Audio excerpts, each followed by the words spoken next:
Pause button. शुभ प्रभात, नमस्कार। प्रस्तुत है RC morning news. RC morning news के इस बुलेटिन में देश दुनिया की तमाम बड़ी खबरें होंगी। जानेंगे मौसम का हाल, क्या कुछ रहा खेल जगत में खास, और कैसी रही शेयर बाजार की रफ्तार।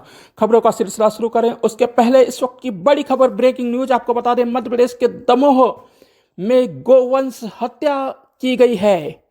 इस वक्त की बड़ी खबर सबसे पहले आरसी न्यूज के माध्यम से आप तक पहुंचा रहे हैं। मध्य प्रदेश के दमोह में गोवंश की हत्या हुई है।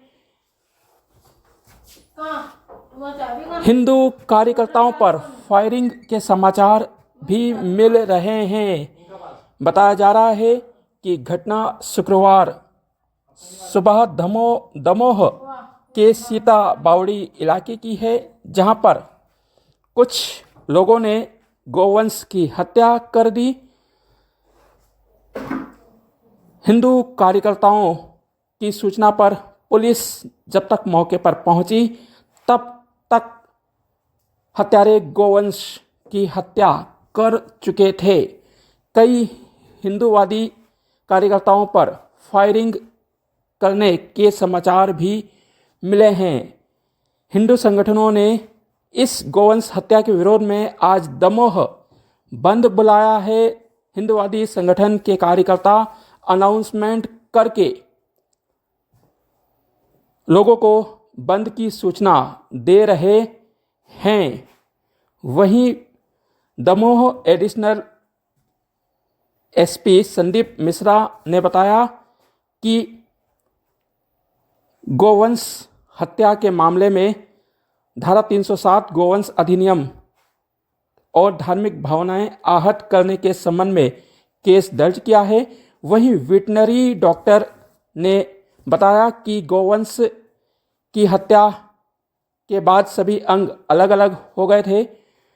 वहीं डॉक्टर ने बताया कि गाय 5 माह की गर्भवती भी थी।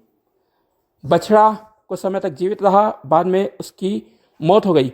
वहीं अभी अभी खबर निकल के आ रही है कि पुलिस ने आरोपियों के विरुद्ध बिल्डोजर कार्रवाई शुरू कर दी है। पुलिस ने कुछ लोगों को पकड़ा है, लेकिन गिरफ्तारी की पुष्टि अब तक नहीं हो पाई है। इस बड़ी खबर पर आरसी न्यूज की नज़र लगातार बनी रहेगी। समय हो गया है हर दिन की तरह आरसी पंचांग का। आज दिनांक 7 मार्च 2025, दिन शुक्रवार, विक्रम संवत 2081, शक संवत 1946, बसंत ऋतु, फाल्गुन मास, शुक्ल पक्ष की अष्टमी तिथि। सूर्योदय प्रातः 6:41, सूर्यास्त शाम को 6:32। चंद्रमा वृषभ राशि में विचरण कर रहे हैं प्रातः 11:50 तक। राहु काल सुबह 10:56 से दोपहर के 12:24 तक। शुक्रवार का दिन माँ संतोषी, माँ विभो लक्ष्मी का दिन। माता रानी की कृपा से यह दिवस हम सभी के लिए मंगलकारी, हितकारी, शुभकारी प्रयासों से भरा रहे, यही हमारी कामना है। आरसी सुविचार: अवसर सभी को मिलते हैं, सफल वही होता है जो इसे पहचानता है। समय हो गया है उन तमाम बड़ी खबरों को जानने का जो कल दिन भर रही सुर्खियों में। भारतीय तेज गेंदबाज मोहम्मद शमी के रमजान महीने में रोजा ना करने पर विवाद छिड़ गया है। उत्तर प्रदेश के बरेली के मौलाना शहाबुद्दीन रजवी ने मोहम्मद शमी को रमजान के दौरान रोजा ना करने पर आलोचना की है। रजवी का कहना है कि यह शरीयत कानून के तहत गलत है, एक गुनाह है। प्रत्येक मुस्लिम को रमजान के महीने में रोजा रखना चाहिए। वहीं मौलाना के इस बयान के बाद दरगत राजनीति से ऊपर उठकर सभी राजनीतिक दल और मुस्लिम धर्म गुरु मोहम्मद शमी के समर्थन में उतर आए हैं। भाजपा नेता मोसिम रजा ने कहा कि पवित्र रमजान महीने में रोजा रखना एक अलग विषय है। यह अल्लाह और इंसान के मध्य का मामला है। मोहम्मद शमी अपना राष्ट्रीय कर्तव्य निभा रहे हैं, वे देश के लिए खेल रहे हैं और ऐसे मामलों में इस्लाम कुछ विशेष परिस्थितियों में रोज़ा रखने से छूट भी देता है। वहीं कांग्रेस के प्रदेश अध्यक्ष अजय राय ने कहा है कि ऐसे बयान देकर विवाद उत्पन्न नहीं करना चाहिए। समाज और धर्म से ऊपर राष्ट्र है। समी इस वक्त मैदान पर दौड़ रहे हैं, वह अपना राष्ट्रीय धर्म निभा रहे हैं। हमें ऐसे समय इस प्रकार के बयान नहीं देना चाहिए। वहीं कई मुस्लिम धार्मिक गुरुओं ने भी मोहम्मद शमी का समर्थन किया है और उन्हें विशेष परिस्थितियों में रोजे से छूट देने की बात कही है। आपको बता दें, 4 मार्च को भारत ऑस्ट्रेलिया मैच के दौरान मोहम्मद शमी ने एनर्जी ड्रिंक लिया था, जिसके बाद मौलाना ने यह बयान दिया। इधर राजस्थान के पूर्व मुख्यमंत्री अशोक गहलोत ने कांग्रेस नेता मणिशंकर अय्यर को सरफिरा करार दिया है। अशोक गहलोत ने कहा कि राजीव गांधी जी पर बयान देना मणिशंकर अय्यर के फ्रस्ट्रेशन की पराकाष्ठा है। ऐसा बयान कोई सरफिरा इंसान ही दे सकता है। आपको बता दें, 2 दिन पहले कांग्रेस नेता मणिशंकर अय्यर ने राजीव गांधी की शिक्षा पर सवाल उठाए थे। कैम्ब्रिज में फेल होने पर उन्होंने कहा था कि मुझे समझ में नहीं आता है कि कोई व्यक्ति 2 बार फेल होकर कैसे प्रधानमंत्री बन सकता है।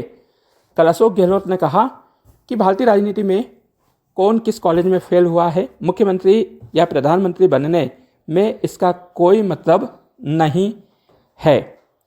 वहीं कांग्रेस नेता हरीश रावत ने भी कल मणिशंकर अय्यर को घेरते हुए राजीव गांधी के पक्ष में बयान दिया था। हरीश रावत ने कहा था कि राजीव गांधी ने देश को एक नया विजन दिया है। वहीं सुप्रीम कोर्ट ने कल उत्तर प्रदेश की योगी सरकार को फटकार लगाई है। बुलडोजर एक्शन पर यह फटकार लगी है। दरअसल प्रयागराज में अतीक अहमद के मकान समझ के 5 मकानों पर बुलडोजर कार्रवाई की थी। अब सुप्रीम कोर्ट ने कहा है कि सभी मकानों को सरकारी खर्चे पर बनाया जाए। इधर मध्य प्रदेश विधानसभा में नेता प्रतिपक्ष उमंग सिंघार के विरुद्ध उनकी पत्नी ने ही जांच कराए जाने की मांग की है। उनकी पत्नी का कहना है कि लिविंग पार्टनर की मौत की जांच होना चाहिए। यह आत्महत्या का नहीं बल्कि हत्या का मामला है। मैं सुप्रीम कोर्ट में एक याचिका दाखिल कर चुकी हूँ। 2 और याचिकाएं दाखिल करने की तैयारी कर रही हूँ। सुप्रीम कोर्ट में ही सारे सबूत मेरे द्वारा पेश किए जाएंगे। इधर मध्य प्रदेश के कैबिनेट मंत्री पंचायत विभाग प्रहलाद पटेल ने कहा है कि मैं परिक्रमावासी हूँ, मैंने स्वयं ने भीख मांगी है। अगर कांग्रेस को विरोध करना है तो मेरा विरोध करें, मेरी पार्टी को गाली ना दें। इधर मध्य प्रदेश के पूर्व मुख्यमंत्री और केंद्रीय कृषि मंत्री शिवराज सिंह चौहान ने कल अपने बड़े बेटे कार्तिकेय चौहान की शादी में जमकर डांस किया। केंद्रीय मंत्री ज्योतिरादित्य सिंधिया ने भी शिवराज सिंह चौहान के साथ नाच किया है। राजस्थान के मुख्यमंत्री भजनलाल शर्मा, केंद्रीय मंत्री गजेंद्र शेखावत सहित भाजपा के कई नेता और मंत्री इस विवाह समारोह में सम्मिलित हुए। विवाह बड़ी धूमधाम के साथ जोधपुर के ओमेग भवन पैलेस में कल संपन्न हुआ है। आज बारात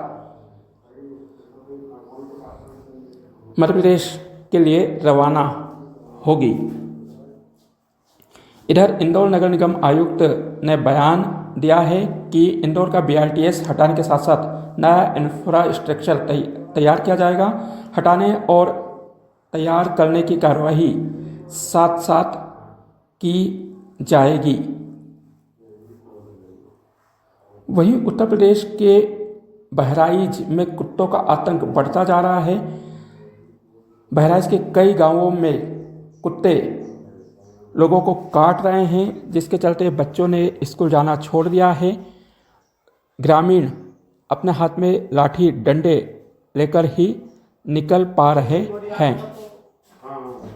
कंस्ट्रक्शन कंपनी L&T ने अपनी महिला कर्मचारियों को एक दिन का पेड अवकाश देने का ऐलान किया है। कल कंपनी के मैनेजर डायरेक्टर एस सुब्रमण्यम ने इसकी घोषणा की। महिला दिवस के पूर्व ही कंपनी ने यह बड़ा फैसला लिया है। L&T में 5,400 महिलाओं को इसका लाभ मिलेगा। पिछले वर्ष 8 जुलाई 2024 को सुप्रीम कोर्ट ने केंद्र सरकार को पेड लीव पर नीति बनाने की बात कही थी। हालांकि कोर्ट ने यह भी कहा था कि हम इसके पक्ष में नहीं है, क्योंकि इसके चलते कई कंपनियां महिलाओं को रोजगार नहीं देगी। वहीं कन्नड़ अभिनेत्री रानिया राव से पुलिस पूछताछ कर रही है। रानिया राव की एक फोटो सामने आई है, जिसमें उनकी आंखों के नीचे डार्क सर्कल दिखाई दे रहा है। आपको बता दें, एक दिन पहले कन्नड़ अभिनेत्री के पास से 14.2 किलो सोना बरामद हुआ था। उस पर सोने तस्करी का आरोप है। Ranya Rao Karnataka police housing corporation के DGP की सौतेली बेटी है। DGP ने कहा कि मेरा इस मामले से कोई लेना देना नहीं है, मेरी ईमानदार छवि है। मीडिया के माध्यम से ही मुझे इसकी जानकारी मिली और मैं इस घटना से बहुत हैरान हूँ। शेयर बाजार, भारतीय शेयर बाजार कल हरे निशान पर बंद हुए। BSE और NSE सूचकांकों में रौनक लौटी। BSE सूचकांक 609 अंक बढ़कर 74,340 पर बंद हुआ। वहीं NSE निफ्टी 207 पॉइंट बढ़कर 22,544 पर बंद हुआ है। इस समय कारोबार हरे निशान पर कारोबार कर रहा है। BSE सूचकांक 71 अंक की बढ़त के साथ 74,411 और NSE निफ्टी भी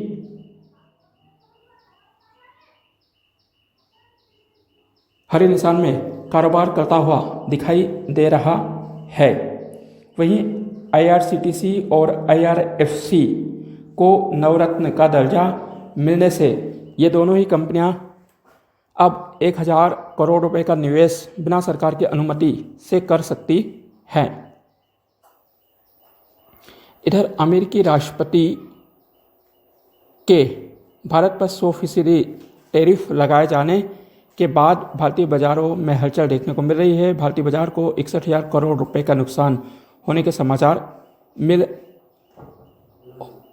61,000 करोड़ रुपए का नुकसान होने की आशंका जताई जा रही है। आपको बता दें, एक दिन पहले अमेरिकी संसद को संबोधित करते हुए डोनाल्ड ट्रंप ने जैसे को तेसा टैरिफ लगाने की बात कही थी। वहीं भारतीय विदेश मंत्री एस जयशंकर का लंदन में खालिस्तानियों ने विरोध किया। कल खालिस्तानी समर्थक भारतीय विदेश मंत्री की कार के सामने आ गए। एक युवक ने उनके सामने तिरंगे को फाड़ने की शर्मनाक घटना की। भारतीय विदेश मंत्रालय ने इसकी कड़ी आलोचना की है। उन्होंने कहा, कुछ वीडियो सामने आए हैं, यह भारतीय विदेश मंत्री की सुरक्षा में चूक का मामला है। हम ब्रिटिश सरकार से अपेक्षा करते हैं कि वे इन अलगाववादियों के विरुद्ध कठोर कार्रवाई करेगा। अलगाववादियों की लोकतांत्रिक स्वतंत्रता का मतलब ऐसा नहीं होना चाहिए। वहीं ब्रिटिश सरकार ने कड़ी कार्रवाई की बात कही है। अमेरिकी राष्ट्रपति डोनाल्ड ट्रंप ने हमास को चेतावनी दी है कि सभी बंधकों को तत्काल रिहा करें, नहीं तो उसका खात्मा सुनिश्चित है। हम इजराइल को वो सब दे रहे हैं जो कि हमास के खात्मे के लिए जरूरी है। वहीं 28 साल बाद अमेरिका ने किसी आतंकी संगठन से सामने रहकर बात की है। इस वक्त 24 बंधक गाजा में हैं, इनमें एक अमेरिकी नागरिक भी शामिल है। समाचारों में वक्त हो गया है उन तमाम बड़ी खबरों को जानने का जिन पर रहेगी हमारी नज़र। आज प्रधानमंत्री नरेंद्र मोदी गुजरात के 2 दिवसीय दौरे पर जाएंगे। वे सूरत में जनसभा को संबोधित करेंगे। सुप्रीम कोर्ट में यासीन मलिक की केस की सुनवाई, जम्मू कश्मीर से दिल्ली ट्रांसफ़र करने की सीबीआई याचिका पर सुनवाई होगी। 16वें वित्त आयोग की टीम इंदौर प्रवास पर रहेगी, जहां पर स्वच्छता मॉडल देखने के लिए ट्रेंचिंग ग्राउंड जाएगी एवं कई वित्तीय मामलों पर चर्चा होने की संभावना है। आप सभी का दिन शुभ एवं मंगलमय रहे। नमस्कार। IQ, stop button.